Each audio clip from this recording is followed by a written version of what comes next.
Welcome back to the Deep Dive.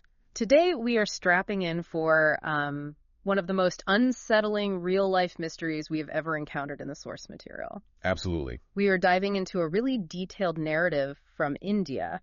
It's a case that went cold for 12 years, only to come back with evidence that defies biology and maybe time itself. Yeah, we have a deep stack of sources today.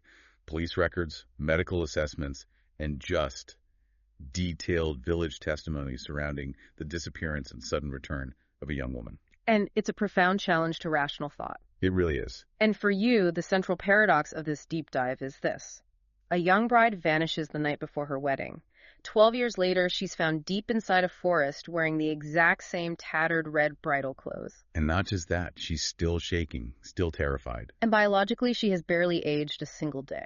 Our mission is to try and navigate that contradiction. Yeah. We need to analyze this, decade-long trail of folklore and weird sightings, and then square that with the shocking physical evidence. Both modern medical evidence and stuff that's 100 years old. Right. We're trying to map out the reality Rima Thakur experienced. So let's start with the hook that really defined this region for over a decade.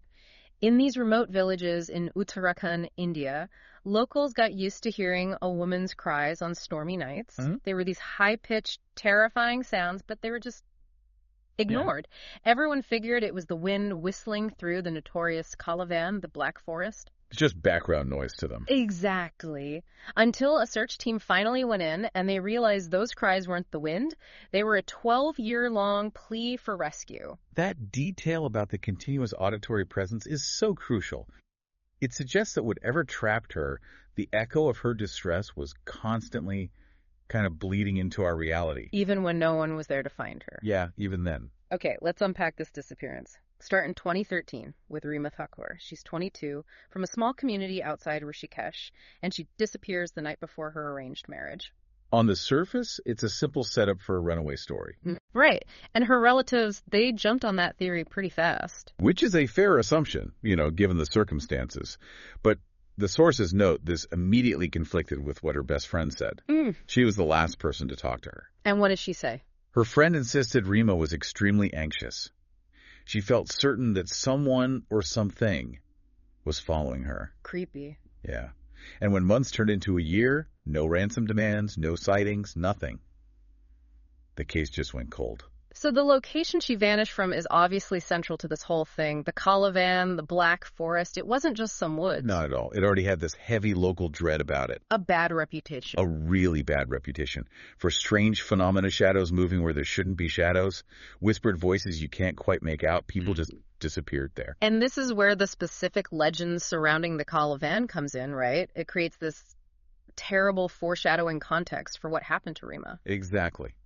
The villagers all knew this old legend, a rejected lover who died by suicide in that forest about 100 years ago. And the folklore says his spirit is still there. Still there, relentlessly searching for a bride who looks like the woman who betrayed him. Oh, wow. For years, it was just a spooky story. But once Rima, a bride-to-be, vanished into that exact spot, that fear became very, very real. And that local fear, it wasn't just based on a single event. It was fueled by a whole decade of really consistent, strange sightings. Yeah, the forest seemed like it didn't want people to forget her. The sources outline a clear pattern of activity between 2013 and 2025.